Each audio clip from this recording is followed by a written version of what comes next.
Selamat datang di Pojok Santai. Sebelum Anda mendengarkan audiobook ini, kami menginformasikan bahwa channel ini adalah review audio dari buku yang ada di Indonesia. Untuk membaca keseluruhan buku ini, kami menyarankan membeli buku aslinya di toko buku kesayangan Anda, baik offline maupun online. Keberadaan channel ini dimaksudkan untuk membantu Anda mendapatkan pengetahuan dari buku-buku kesayangan Anda. Jangan lupa untuk subscribe, like, dan komen.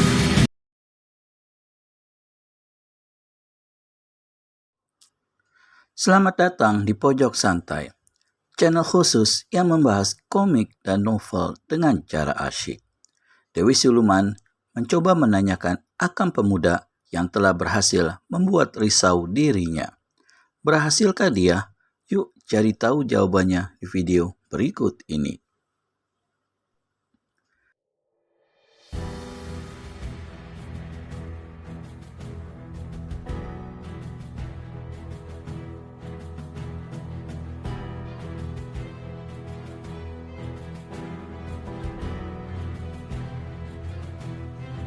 Di dalamnya menggeletak 10 jari kematian. Keadaannya seperti sudah mati dan mengerikan sekali. Dia tak mengenakan jubah hitam lagi, tapi hanya bercawat kecil. Sekujur badannya penuh bengkak-bengkak hijau merah yang mengandung nanah. Di antara bengkak-bengkak itu, banyak yang telah pecah mengeluarkan nanah campur darah yang baunya busuk laksana mengerutkan bulu hidung. Rambutnya yang panjang acak-acakan, mukanya hampir tak bisa lagi dikenali karena penuh dengan bengkak-bengkak menggembung berselemotan nanah dan darah. Kedua matanya kini hanya merupakan rongga-rongga besar yang menggigitkan. Penyiksaan yang dialami tokoh silat ini benar-benar luar biasa. Di dalam ruang penyiksaan, ia mula-mula digantung kaki ke atas, kepala ke bawah. 1 hari berlalu, maka dia dibawa ke ruangan putih dan dihadapkan pada Dewi Siluman. Tapi sewaktu 10 jari kematian tetap tidak mau tunduk pada kemauan sang Dewi untuk masuk menjadi pengikutnya, maka dia dijebloskan kembali ke ruang penyiksaan, digantung lagi kaki ke atas, kepala ke bawah. 2 hari kemudian, darah mulai menggusur dari mata, telinga, serta hidung dan mulutnya, sedang kepalanya saat demi saat makin menggembung seperti balon. Hari berikutnya, Dewi Siluman membebaskannya dan ditanyai apakah bersedia merubah pikirannya dan masuk ke pihak Dewi Siluman. Tapi jawaban 10 jari kematian adalah caci maki. Bahkan tokoh silat itu telah meludahi muka Dewi Siluman. Kemarahan Dewi Siluman tiada terkirakan. 10 jari kematian dijebloskan kembali ke ruang penyiksaan dan dimasukkan ke sebuah ruangan kaca tertutup. Ke dalam ruangan kaca ini dimasukkan puluhan binatang-binatang berbisa. 10 jari kematian tak bisa berbuat apa-apa. Tangan dan kakinya diikat dengan benang sutra halus yang aneh dan kuat luar biasa. Sedang kekuatannya lumpuh karena ditotok. Dalam tempo 1 hari saja, maka habislah bengkak-bengkak sekujur tubuhnya disengat oleh puluhan binatang berbisa. Kedua belah matanya membusuk dan digerogoti sehingga hanya tinggal merupakan 2 buah lubang yang mengerikan. Kalau saja 10 jari kematian tidak memiliki kekuatan yang luar biasa, pastilah nyawanya sudah lepas karena siksaan yang sangat hebat itu. Namun sampai saat itu, meskipun tak ada harapan untuk hidup, 10 jari kematian masih bisa bernapas, sekalipun napas itu tak lebih dari nafas-nafas terakhir yang akan mengantarkannya kepada titik kematian. Dewi Siluman tutup indera penciumannya, sewaktu bau busuk keluar dari tubuh 10 jari kematian merambas hidungnya. Diperhatikannya tubuh tokoh silat itu seketika.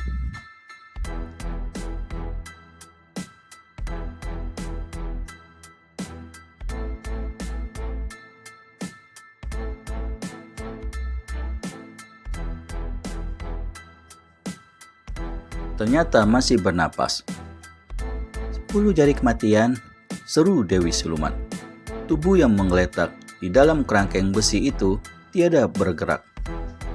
10 jari kematian, seru Dewi Siluman lebih keras. Tetap tak ada reaksi apa-apa. Dewi Siluman berpaling kepada Sariten yang tadi mendorong kerangkeng beroda itu. Semprot dia dengan air biru. Sariten tinggalkan ruangan putih. Ketika dia masuk kembali, maka di tangan kanannya ada sebuah tabung kaca berbentuk kendi yang berisi sejenis cairan berwarna biru. Sariten mendekati kerangkeng besi. Bagian atas dari tabung kaca itu ditekannya dengan ujung jari telunjuk. Terdengar suara mendesis. Sssss. Dari sebuah lubang pada bagian tabung yang menyemprotlah air biru ke sekujur tubuh 10 jari kematian yang menggeletak di dalam kerangkeng. Bau busuk dengan serta-merta lenyap. Lewat sepeminuman teh, terjadilah hal yang aneh. Dari mulut 10 jari kematian, terdengar suara erangan.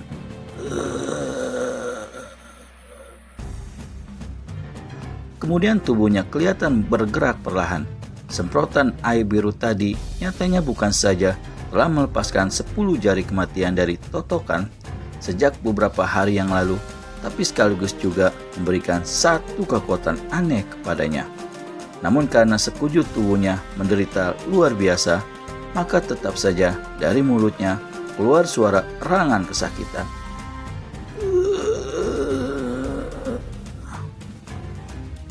10 jari kematian, seru Dewi Siluman. Erangan tokoh silat itu terhenti seketika. Kepalanya bergerak. Agaknya dia tengah meneliti suara siapa yang memanggilnya. 10 jari kematian, kau dengar aku bicara? Gadis iblis, baiknya kau bunuh saja aku saat ini. Rupanya 10 jari kematian sudah mengetahui siapa yang bicara dengan dia.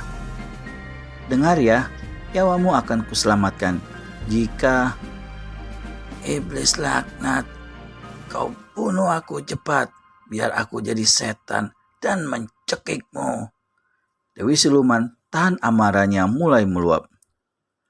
Kau tak akan mati 10 jari kematian, aku datang justru untuk selamatkan jiwamu. 10 jari kematian mendengus. Dia coba untuk bangun dan duduk, tapi tak berhasil. Apakah kau juga bisa kembalikan dua mataku yang kini buta ini, gadis Siluman laknat? Sentak 10 jari kematian. Jika kau tak mau dengar ucapanku, terpaksa kau kukirim kembali ke ruang penyiksaan. Aku tidak takut. Aku ingin lekas mam, biar cepat jadi setan dan memuntir batang lehermu. Buka 10 jari kematian. Penasaran sekali Dewi Siluman memerintah pada Sariten. Ambil besi menyala. Sariten tinggalkan ruangan putih dan kembali lagi dengan sepotong besi besar yang ujungnya merah menyala karena dibakar dengan api. Dewi Siluman mengambil besi itu. Ujungnya kemudian didekatkan ke muka 10 jari kematian. Tokoh silat golongan hitam ini tampak menyeringai kesakitan akibat panasnya besi yang terbakar itu. 10 jari kematian, jangan jadi orang tolol. Bagaimanapun keadaanmu sekarang, kau tetap akan bisa selamat dan hidup terus. Lekas katakan, siapa adanya pemuda yang tempo hari melarikan diri sewaktu anak-anak buahku mendatangi kau? Siapa namanya? Gelar dan asal dari mana? Cepat! 10 jari kematian kelihatan terjenuh. Tiba-tiba dari mulutnya mengumandang rendah suara tertawa mengekeh. Kalau aku sudah menjadi setan, baru aku kasih tahu padamu, jawab laki-laki itu. Ujung besi yang merah terbakar didekatkan kembali ke muka 10 jari kematian. Kembali manusia ini kenyitkan muka karena hawa yang panas. Lekas terangkan, sentak Dewi Siluman. Dia sudah tidak sabar sekali. 10 jari kematian hentikan kekehannya. Gadis iblis, yang perlu kukatakan kepada kau ialah kau bakal tak sanggup menghadapi pemuda itu. Ilmu silatnya lebih tinggi dan kesaktiannya lebih hebat dari kau. Kau akan mati di tangannya. Kau akan. Ucapan 10 jari kematian cuma sampai di situ. Dari mulutnya kini keluar lolongan yang mengerikan, karena saat itu Dewi Siluman menusukkan ujung besi yang merah menyala ke pipi kanannya. Bukan saja pipi itu terpanggang hangus, tapi juga menjadi bolong besar. Masukkan manusia tak berguna ini ke ruang penyiksaan kembali, perintah Dewi Siluman. Maka Sarinten kemudian mendorong kerangkeng besi setelah menerima besi merah menyala dari tangan sang dewi. Tinggal sendirian di kamar anjungan ketiga itu, Dewi Siluman kembali memikirkan tentang keempat orang anak buahnya. Mungkin sekali mereka telah menjadi korban si pemuda sakti yang sampai saat itu tiada diketahuinya siapa adanya. Akankah Dewi Siluman mendapatkan jawaban dari pertanyaan yang berputar-putar di benaknya? Temukan jawabannya di video selanjutnya hanya di channel Pojok Santai. Segera subscribe dan tekan tombol lonceng untuk mendapat notifikasi video terbaru dari kami. Terima kasih dan sampai bertemu kembali.